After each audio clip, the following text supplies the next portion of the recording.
에티오피아는 아프리카 북동부에 위치한 거대한 내륙국입니다. 북쪽으로는 에리트레아, 북서쪽에는 수단, 서쪽에는 남수단이 맞닿아 있습니다. 남쪽으로는 케냐와 국경을 접하며 동쪽과 북동쪽으로는 소말리아와 지부티가 둘러싸고 있습니다. 에티오피아는 아프리카에서 나이지리아 다음으로 인구가 많은 나라입니다. 1억 3천만 명쯤 됩니다. 에티오피아는 아프리카에서는 드물게 서구의 지배를 받은 적이 없는 나라입니다. 1930년대 후반에 약 5년 동안 이탈리아에 점령당한 적은 있지만 식민지는 아니었습니다. 그 자부심이 대단합니다. 에티오피아는 인류의 요람이라 불립니다. 300만 년 전 직립 보행했던 인류의 조상 화석이 에티오피아에서 발견되었기 때문입니다. 에티오피아는 아프리카의 지붕이라 불리기도 합니다. 전 국토의 70% 이상이 해발 1500m 이상의 고원지대입니다. 에티오피아는 오랜 역사를 자랑하는 나라입니다. 에티오피아의 통치자였던 시바 여왕이 이스라엘의 솔로몬 왕을 방문하여 아들 메넬리크 1세를 낳았다는 전설이 있습니다. 메넬리크 1세가 에티오피아로 돌아와 세운 왕조는 1974년 하일레 셀라시의 황제가 폐위될 때까지 약 3000년 동안 이어졌습니다. AD 1세기부터 7세기까지는 에티오피아가 세계 문명의 중심에 섰던 황금기입니다. 로마, 페르시아, 중국과 어깨를 나란히 했습니다. 서기 330년경 로마보다 앞서 기독교를 국교로 받아들였습니다. 중세에는 고대 왕국인 악숨 제국 쇠퇴 후 잠시 혼란기가 있었으나 자고의 왕조가 등장하며 찬란한 종교 예술을 꽃피웁니다. 11개의 라리벨라 암굴교회는 유네스코 세계문화유산이자 제2의 예루살렘으로 불리는 경이로운 건축물입니다. 에티오피아는 제국주의 세력이 아프리카를 분할할 때에도 스스로를 지켜냈습니다. 메넬리크 2세는 1896년 아두아 전투에서 이탈리아군을 물리쳤습니다. 그 후 셀라시의 황제는 국제연맹에서 이탈리아의 침략을 고발하며 세계적인 주목을 받았습니다. 에티오피아는 아프리카 독립운동의 상징적 중심지였기에 오늘날 아프리카 연합 본부가 수도 아디스아바바에 있습니다. 에티오피아는 80여 개 민족이 어울려 살지만 오로모인, 아마라인, 티그라이인, 소말리인이 주요 민족입니다. 오로모인은 인구의 30% 이상을 차지하는 최대 민족입니다. 아마라인이 그 다음으로 에티오피아 공용어인 아마라어의 주인공입니다. 티그라이인은 북부의 강자입니다. 소말리인은 소말리주에 거주하며 인접국 소말리아와 동일한 언어와 이슬람 문화를 공유합니다. 이 밖에도 수많은 민족이 각자의 언어와 문화를 지키며 살고 있습니다. 특히 남부지역은 민족의 전시장이라 불릴 만큼 소수민족이 밀집해 있습니다. 에티오피아의 종교는 에티오피아 정교회가 약 43%를 차지합니다. 에티오피아 정교회는 서기 330년경 국교가 되었고 가톨릭이나 개신교가 들어오기 훨씬 전부터 독자적인 기독교 문화를 꽃피웠습니다. 아마라인과 티그라인이 이 신앙의 핵심 수호자입니다. 이어서 이슬람교가 약 34%를 차지합니다. 에티오피아는 무슬림들에게도 성지와 같은 곳입니다.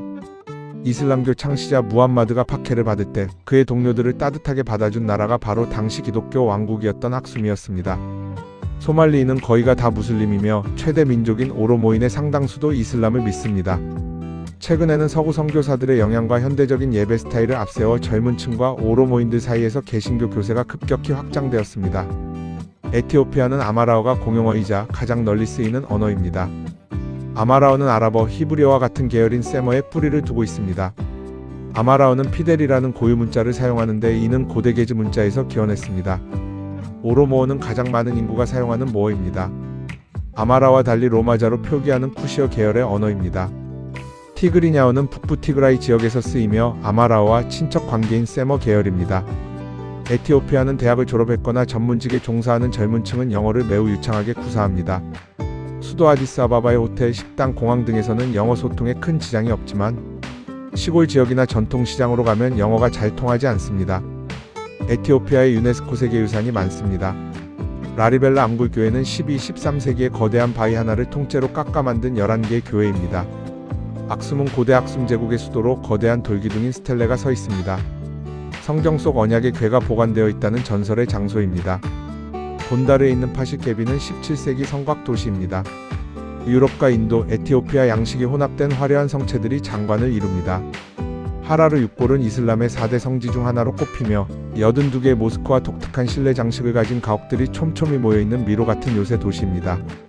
아디스아바바 남쪽의 티아는 수수께끼 같은 문양이 새겨진 36개의 거대한 석표가 줄지어 있는 고대 묘지 유적입니다. 남부지방에 있는 콘소 문화경관은 척박한 산비탈을 깎아 만든 계단식 농가, 돌담으로 둘러싸인 마을들이 인간의 생존 의지를 보여줍니다. 오모 계곡 하류는 인류 조상의 화석과 도구가 많이 발견된 곳으로 인류 진화 연구의 핵심지입니다. 아와시 강 하류 계곡은 인류의 어머니 루시 화석이 발견된 곳입니다. 시미엔 국립공원은 아프리카의 체스판이라 불리는 깎아지른 절벽과 깊은 골짜기가 절경을 이룹니다. 이곳에서만 사는 겔라다 개코 원숭이와 에티오피아 늑대 등을 볼 수 있습니다. 발레산 국립공원은 고산지대의 독특한 생태계와 희귀 동식물의 서식지로 유명합니다. 유네스코 세계자연유산으로 지정되지 않은 국립공원도 여럿 있습니다. 케냐 국경 근처 남서부 오지인 오모강 서쪽에 위치한 오모 국립공원은 에티오피아에서 가장 큰 국립공원입니다. 마고 국립공원은 오모 국립공원과 인접해 있으며 독특한 문화를 가진 머시족이 사는 곳으로 유명합니다. 아와시 국립공원은 거대한 아와시 폭포와 온천 그리고 화산 지형이 어우러진 장관을 연출합니다. 아비자타샬라 호수국립공원은 리프트밸리에 위치하며 분홍색 플라밍고 떼가 호수를 뒤덮어 새들의 천국이라 불립니다. 차모 호수와 아바야 호수 사이에 위치하는 네치사르 국립공원은 흰 풀이라는 뜻의 이름처럼 하얀 사바나 초원이 펼쳐져 있습니다. 차모 호수의 크로코다일 마켓이 핵심 볼거리입니다. 감벨라 국립공원은 수단 국경 부근 서쪽 끝에 위치하며 끝없는 평원과 늪지대가 이어집니다. 거대한 규모의 영양대 이동을 볼 수 있습니다. 해발 2580m 높이의 거대한 사암바위 기둥 꼭대기에 위치한 아브네에마타는 세계에서 가장 위험하고 접근하기 힘든 교회로 꼽힙니다. 교회 내부로 들어서면 천장과 벽면을 가득 채운 화려한 벽화들이 나타나는데 1500년 전에 그려진 벽화들이 마치 어제 그린 것처럼 선명한 색채를 유지하고 있습니다. 성경 속 12사도와 9인의 성자가 주요 테마입니다. 에티오피아의 매우 독특한 풍속을 간직한 민족이 여럿 있습니다. 입술에 접시를 끼우는 머시족은 여성들이 아랫입술을 뚫어 진흙으로 만든 커다란 접시를 끼웁니다. 남부의 하마르족은 강인한 정신력과 화려한 장식 문화로 유명합니다. 소년들은 성인이 되기 위해 나란히 선 소들의 등위를 맨몸으로 뛰어넘으며 자신의 용맹함을 증명합니다.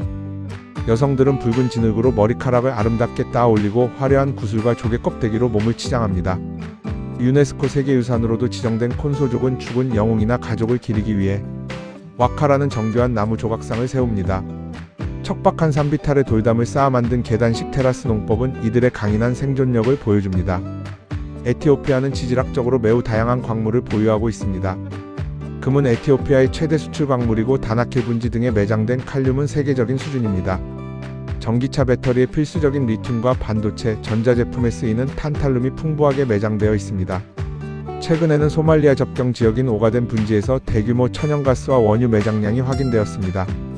농업국가인 에티오피아는 아라비카 커피의 원산지로 커피가 국가 경제의 생명선입니다. 에티오피아 전체 수출액의 30에서 35%를 커피가 차지합니다. 에티오피아는 브라질, 베트남, 콜롬비아, 인도네시아에 이어 세계 5위의 커피 생산국입니다. 에티오피아는 생산량의 절반을 자국민들이 직접 소비합니다. 이는 커피가 에티오피아인들에게 삶의 일부임을 보여줍니다. 에티오피아인의 주식은 인제라입니다. 인제라를 만드는 곡물이 테프입니다. 테프는 세상에서 가장 작은 곡물로 조보다도 작습니다. 하지만 칼슘, 철분, 단백질이 풍부한 슈퍼푸드입니다. 가짜 바나나라 불리는 엔세트는 겉모습은 바나나 나무와 똑같이 생겼는데 열매 대신 줄기와 뿌리를 먹습니다. 배고픔을 이기게 해주는 나무라고 하며 에티오피아 남부 사람들의 훌륭한 구황작물이 되어줍니다. 에티오피아에서 커피 다음으로 중요한 수출효자 작물이 카트입니다. 잎을 씹으면 가벼운 흥분 상태가 되는 천연각성제입니다. 인접국인 지부티, 소말리아, 아라비아 반도로 엄청난 양이 수출됩니다.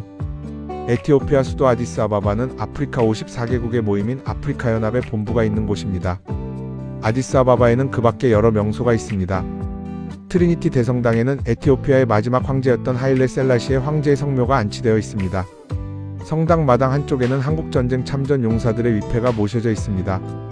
에티오피아 국립박물관에는 인류의 조상이라 불리는 320만 년 전의 화석 루시가 보관되어 있습니다.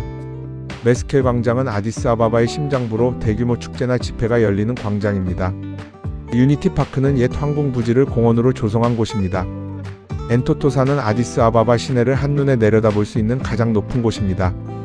아디스아바바 볼레국제공항은 아프리카 대륙에서 손꼽히는 허브공항입니다.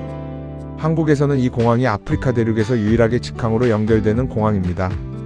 에티오피아 항공이 직항 노선을 유지하고 있습니다.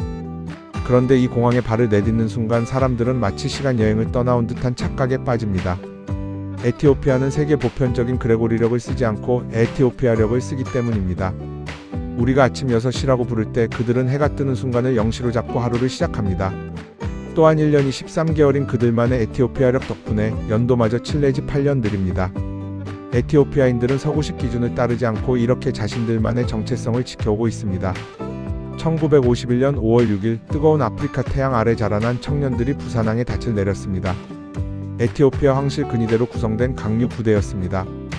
이들은 이길 때까지 돌아오지 마라는 황제의 명을 가슴에 새긴 채 곧바로 중동부 전선의 가장 험난한 고지전 속으로 뛰어들었습니다. 그리고 백전백승의 전과를 올렸습니다. 춘천 공지천 부근에는 이를 기리는 에티오피아 한국전 참전기념관과 기념비가 있습니다. 1968년 하일레 셀라시의 황제가 직접 방문하여 기념비 제막식에 참석하고 기념식수를 했습니다. 한국과 에티오피아는 이렇듯 남다른 끈끈한 관계를 맺은 사이입니다.